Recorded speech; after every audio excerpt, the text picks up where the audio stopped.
Hello, my name is Jason Decker and I'm with Trucking 101. I've had the privilege to make a couple videos with Alex over at Mother Trucker News, and we have been focused on double brokering and how that is affecting the transportation industry. Since those videos have come out, we have gotten a lot of questions and concerns about some of the statements that was made in there from a standpoint of how brokers vet their carriers.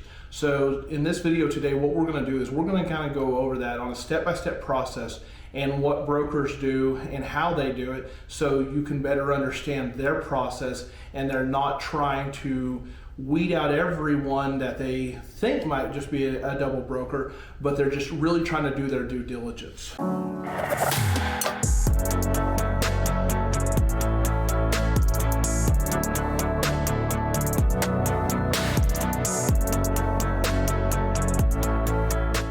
So the general statement that's made is I don't have any inspections, and so these brokers won't load me.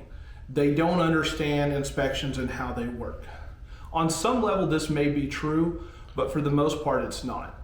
What's going on in there is the individual broker themselves at a brokerage company may not have a full understanding of how truck inspections work.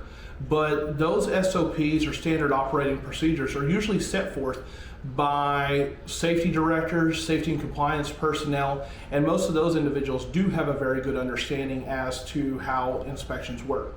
Most safety and compliance individuals at brokerages have formerly worked at trucking companies.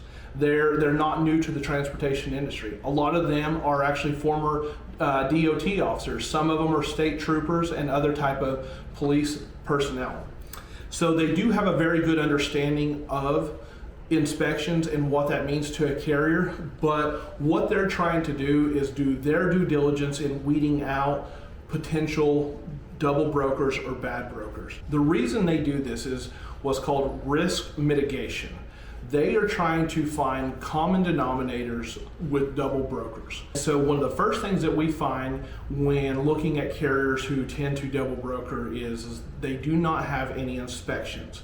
Now this doesn't mean all carriers that don't have inspections are double brokers, but what generally happens is these double brokers will go out, they'll file to open a trucking company MC, and then what they'll do is once they have that MC number, they'll start booking loads under that MC number, and there's a real high probability they may not even have a truck, not a single truck.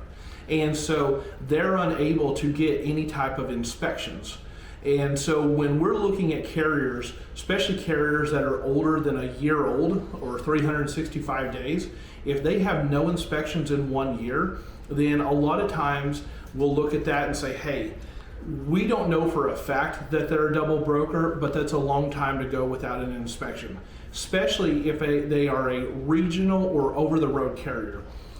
A lot of times this doesn't necessarily hold true if it's maybe a drayage company or local, but more often than not, we will, or other brokers will not load carriers that do not have inspections.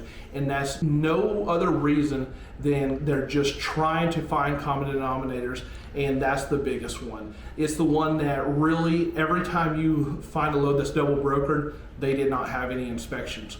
So my suggestion to you is, and I know this is a point of contention for most people, is if you are a true carrier and you do not have any inspections, reach out to your local DOT office or reach out to your local scale house.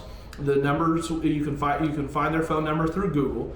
Call them, tell them what you're wanting to accomplish, reach out to them and find a good time to come over there and have an inspection done with them. Now, you need to make sure you have everything in good working order, all your paperwork lined out and everything, but set up a time that you can come and get an inspection with them. If they understand that you are trying to do the right thing, then those officers more often than not will work with you. Matter of fact, I've never found a time where someone requested an inspection and was giving a bad DOT inspection. I've seen it where they may not necessarily pass them and tell them, hey, you need to go fix this, this, and this, and then I will look at it again. But they generally will not write a ticket or write you up for a bad inspection. There's always going to be that one that may, but at the end of the day, they understand that you are trying to do right and trying to do the right thing. And so that's why it's so important to work with your local DOT officers.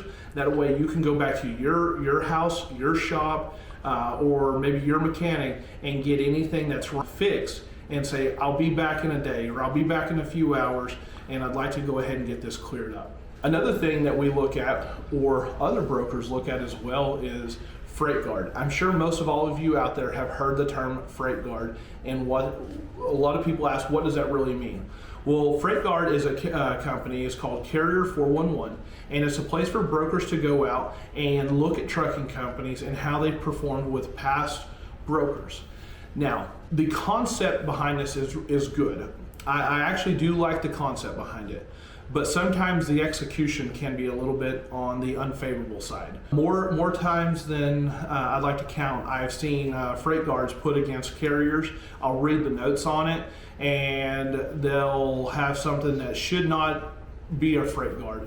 I've seen it where one time a broker said, well, this carrier wanted too much money, and I'm not willing to pay them, that. And so it aggravated me in the negotiation, so I'm going to post a freight guard. That's not what it was ever intended for. It's not good, and sometimes it dilutes down the meaning behind this. But the next thing that we're going to look at is, does this carrier have any freight guards? And so if you see an email come across to you from Carrier 411 or anything stating freight guard, make sure you open that email. Take a look at it, because a lot of times if a broker is posting a freight guard against you, you will get an email from Carrier 411 saying, would you like to dispute this? I'll have to go back and double check, but I'm pretty sure you have 72 hours to dispute it.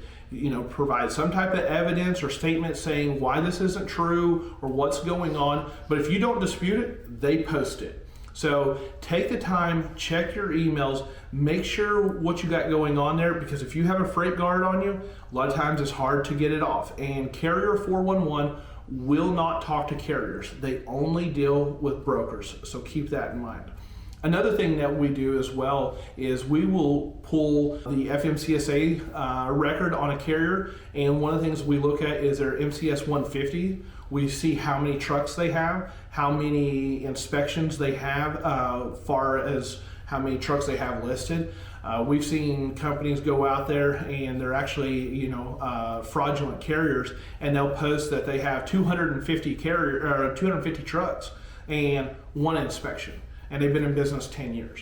Well, the numbers on that just don't add up. After we did a little bit more due diligence, we was able to confirm that they were actually a fraudulent carrier. It was a very unfortunate piece, but sometimes that happens. New authority. This is going to be a tough one, guys. One of the things that you're going to run into a lot out there is if you go out and you open a new trucking company, your first really 12 months is going to be your most difficult, but really your first 24 months is tough. Whether you're talking about dealing with customers, whether you're talking about dealing with your insurance companies or anything else, this is something that is going to be very tough. The first thing that you need to do as a new carrier is go out there and try to establish some relationships with some brokers, and a lot of them won't, but some of them will.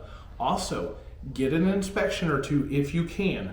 I know that's scary for truck drivers. Trust me, I get it. I run an asset company as well, and every time one of my trucks is pulling into a scale house, it makes me nervous because so many things are at the officer's discretion.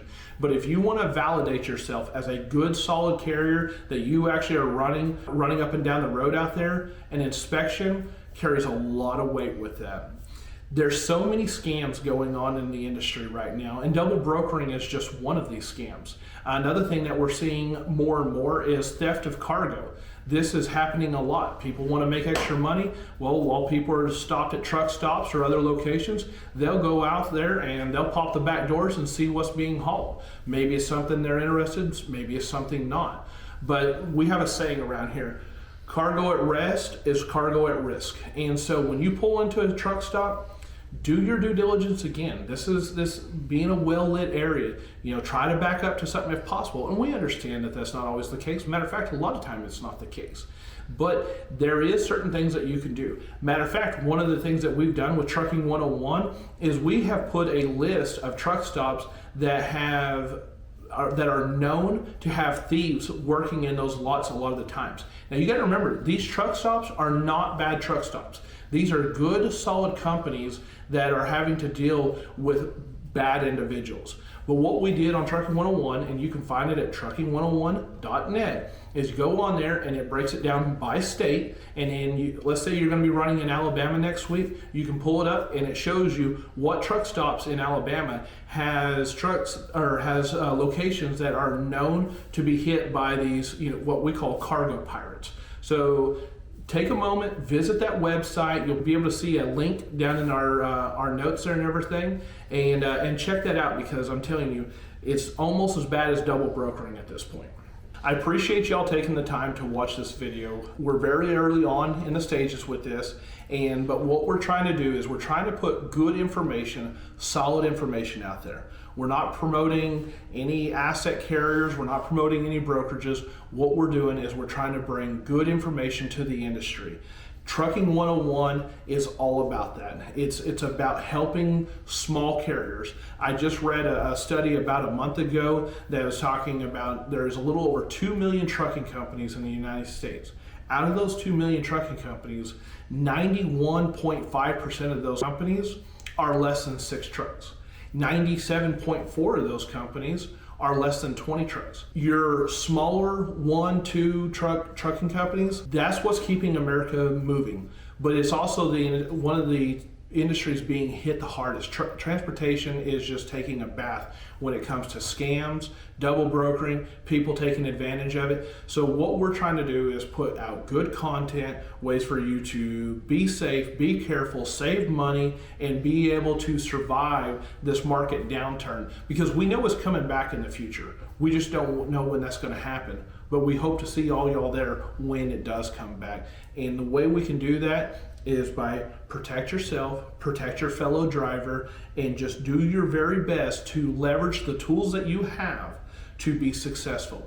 And I'm not saying this is going to be easy, but it can be done. And if you stay after it, you do your homework, do your due diligence, and really work towards that end goal of building a successful trucking company, I know you can do it. It's been done before, it can be done again. So visit us on trucking101.net. And we're going to keep putting out good content. Follow back up with us next week. We're going to be dealing or talking with a couple of our salesmen and how to best go out and acquire direct customers where you don't have to go through brokers. We're going to be going through some best practices and what customers like to see, what they like to hear, and that way you can grow your company. Be good, be safe, and we'll see you next week.